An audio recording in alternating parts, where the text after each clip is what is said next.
Bismillahirrahmanirrahim. Assalamualaikum warahmatullahi wabarakatuh. Halo semuanya, perkenalkan nama saya Rafiq Imawan Widodo. Pada kali ini dalam rangka UAS Psikologi Kepribadian Islam, saya akan melakukan edukasi kepada adik kelas saya, memberikan edukasi apa itu psikologi kepribadian Islam.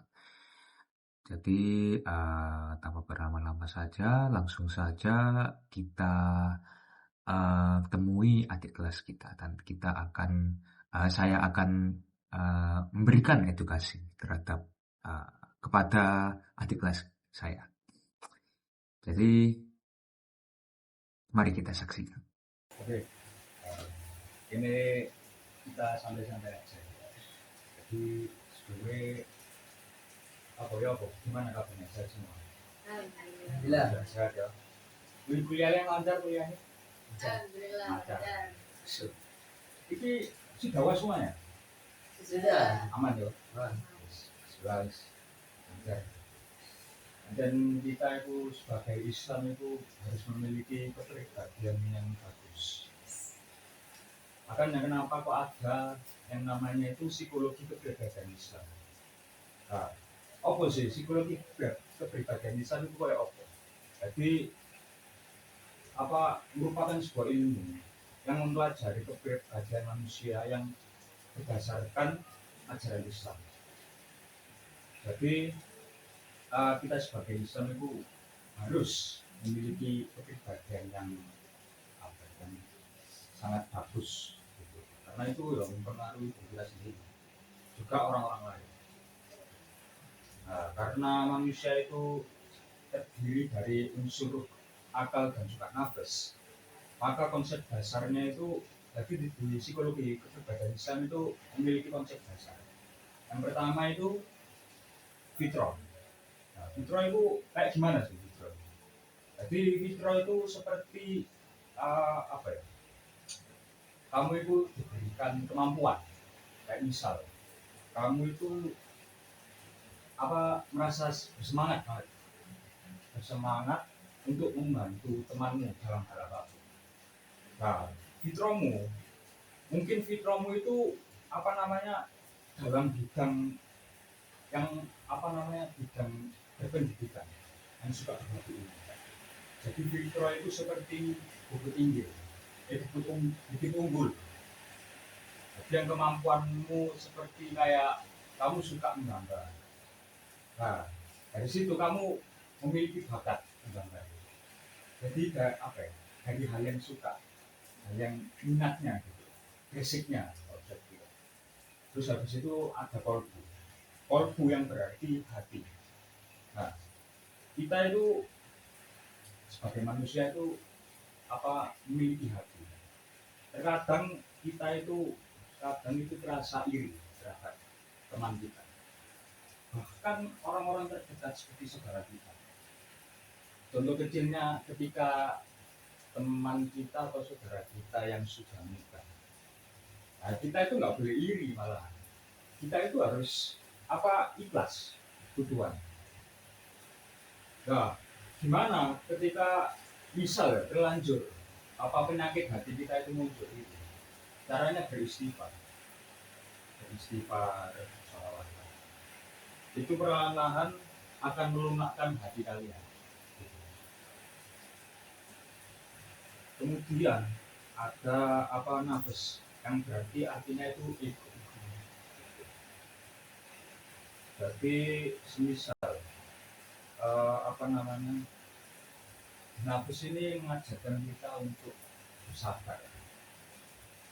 Dimana ketika ada promo baju bagus di sebuah mall ataupun di toko-toko, nah tetapi kamu nggak punya uang yang cukup untuk membelikannya. Nah, karena itu kita harus emang ada tuku itu. Tapi temanmu ketika kamu lihat temanmu beli kayak kok seperti padahal promo. Nah, itu kita harus kuat. Itu kita harus dari kita sendiri harus menahan diri Siapa tahu uang kalian yang nggak cukup itu bisa menjadi yang lebih tinggi. Contohnya ketika misal akhirnya kan nggak jadi itu nggak jadi beli baju itu ya. Ya. Tiba-tiba ada pengemis di jalan raya. Kamu kasihan, akhirnya kamu ada uang di cukup. Nah, gimana ketika kamu nggak jadi beli baju itu karena uang nggak cukup, tapi di selanjutnya waktu ada pengemis yang kamu kasihan melihatnya, akhirnya ada uang pegangannya, akhirnya kamu kasih. Nah, dari situ apa namanya hikmahnya dari situ. Paham ya? Oke, untuk selanjutnya ada akal. Akal atau akal pikiran. Kita itu sebagai manusia itu diberikan pikiran. Ya apa sih caranya kita itu diberikan? Caranya kita itu membedakan baik atau buruknya seseorang.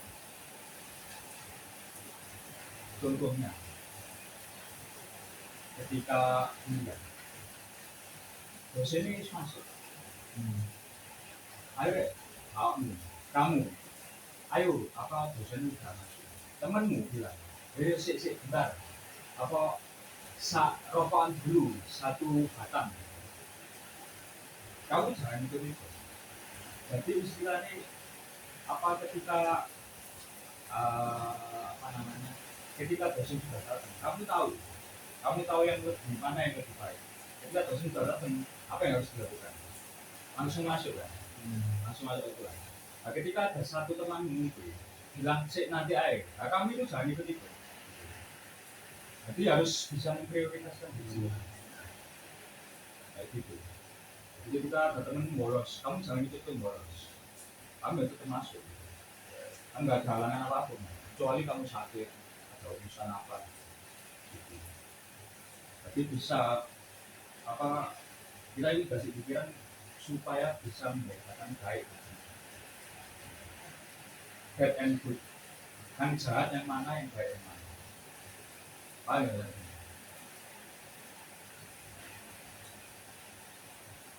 Selain itu, selain konsep-konsep, ada pun juga faktor-faktor yang mempengaruhi kepribadian dalam Islam.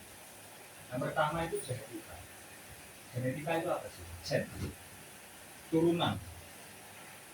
Jadi gen itu juga mempengaruhi diri kita. Misalnya bapaknya sampean atau ibu orangnya halus, kamu ya gennya bakal halus gitu, bakal baik orangnya. Begitu juga ketika bamu yang dibilang orangnya halus, itu turunnya bakal halus. Tetapi nggak sampai di situ. Ada juga pengaruh lingkungan. Lingkungan itu ya juga pengaruh. Jadi misalnya kayak orang tuamu itu orangnya itu halus, baik, atau bicara itu pelan-pelan nggak kasar. Tetapi di lingkunganmu ada orang yang ngomongnya kasar, ngomongnya keras, kotor, itu bisa mengaruhi. Itu bisa mengaruhi lingkungan. Jadi bukan hanya dari gen, tapi lingkungan itu juga bisa mengaruhi. Misal kamu hasilnya di tempat yang awalnya itu tempat yang halus, orang itu alim-alim, nanti setelah kamu keluar kota, kamu di lingkungan yang orang sing kayak lawa-lawa gitu, rock gitu, kayak metal dunia, nah itu bisa ngaruhi.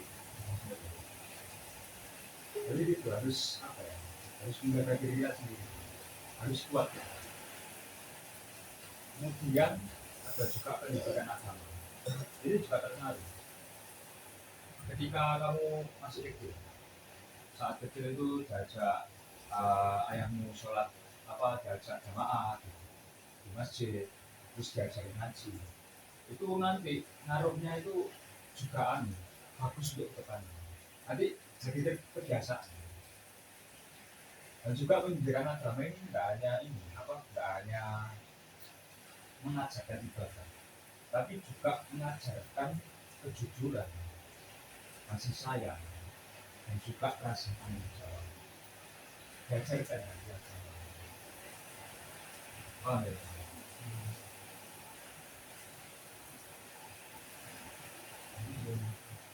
Setelah faktor kan pasti itu pengaruh pada kepribadian. Ada juga penerapan psikologi yang dimana itu yang ada di kehidupan sehari-hari. Kayak apa contohnya? Mengenal diri sendiri. Sebelum kamu mengenal orang lain, kamu harus mengenal diri sendiri. Introspeksi. Aku ini salahku di mana? Yang harus aku perbaiki itu apa? Jadi harus mengoreksi diri sendiri. Lalu kamu bisa mengoreksi orang lain. Kamu bisa memahami orang lain. Belajar memahami orang lain. Muslim orangnya kayak gimana? Siva orangnya kayak gimana? Theo orangnya kayak gimana? Jadi memahami. Oh ada itu kayak gini. Oh anak ini nggak bisa kalau nggak makan pedas.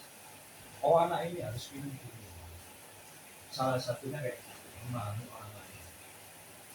Paham ya? Lalu kemudian mengendalikan emosi. Ini penting banget mengendalikan emosi. Ketika kita di suatu situasi terjebak macet, itu kan crowded banget, ramai banget. Nah itu kita nggak boleh sambat. Nanti kepribadian kita itu, kepribadian yang baik itu akan hilang, gagal itu.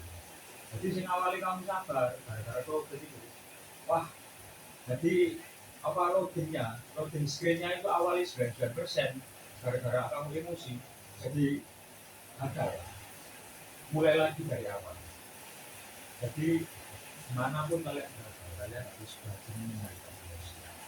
Entah itu mengantri, entah itu dimanapun, harus mengendalikan emosi. Kenapa? Karena itu ya berpengaruh untuk orang lain. Apa ya? Lalu kemudian meningkatkan kualitas spiritual. Ya seperti kewajiban kita menjalani sholat fardu, mengaji, itu penting. Bagi seorang Islam itu kenapa? Karena kita itu sebagai Islam itu memiliki kewajiban misi lah. Nah, ketika misi itu dilakukan, itu sama dengan menjalani amanah kalian. Jadi kalian itu punya pegangan, punya tepeng. Jadi bayangkan seperti kamu berada di benteng. Nah, kamu ini ada perisai untuk melindungi kalian. Jadi taktiknya itu tahu semua. Jadi dari sini nggak terpelusuk. Jadi ada pegangannya. Makanya meskipun dimanapun berada, entah itu di hutan ataupun di kota manapun, di luar angkasa, kalian jangan pernah meninggalkan kewajiban kalian. Jangan meninggalkan kewajiban. Apa itu ya sholat itu? Karena itu ya pegangannya sampai sendiri, pegangannya orang Islam. Di situ semuanya masuk pada kesimpulan bahwa psikologi kebijakan Islam itu menawarkan pendekatan yang holistik dan juga komprehensif untuk memahami diri sendiri dan juga orang lain. Dengan apa? Dengan memahami konsep-konsep dasar dan juga faktor-faktor yang mempengaruhi dan juga cara penerapannya dalam kehidupan sehari-hari kita. Dan juga dapat dikembangkan kepribadian yang sehat, seimbang dan juga sesuai dengan apa yang Islam. Jadi kepribadian Islam ini bisa kalian kembangkan di masyarakat. Entah itu privat umum ataupun di rumah kalian bisa praktekkan sendiri. Kalau di sini bisa jual Bisa. Bisa ya? Masih gitu? Aman. Oke, mungkin itu ya dari saya. Semoga bermanfaat pada semua. Mungkin kalau ditanyakan bisa ditanyakan. Jika tidak ada, kita bisa tutup hari ini. Sudah siap. Bagaimana teman-teman, masih aman? Aman ya.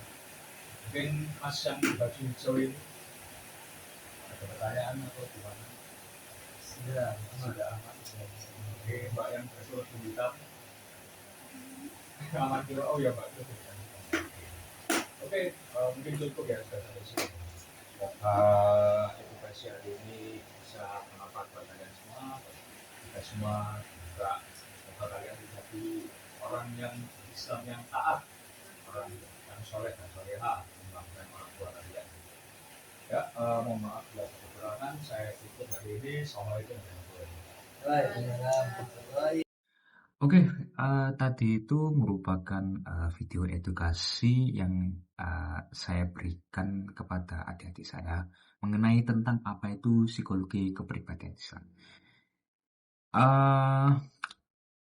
Mungkin cukup sekian dari saya. Mohon maaf bila ada kekurangan ataupun dari suaranya. Mohon maaf jika ada kekurangan ataupun dari gangguan yang ada di dalam video. Jadi mohon maklumi, mohon maafkan. Semoga bermanfaat buat kita semua. Semoga bermanfaat untuk orang-orang yang di luar sana dan semoga bermanfaat untuk anak-anak remaja supaya menjadi anak yang soleh dan solehah. Amin ya rabbal alamin. Dan bisa membanggakan kedua orang tuanya. Amin ya rabbal alamin. Cukup sekian, saya Raffi Toto, pamit undur diri. Assalamualaikum warahmatullahi wabarakatuh.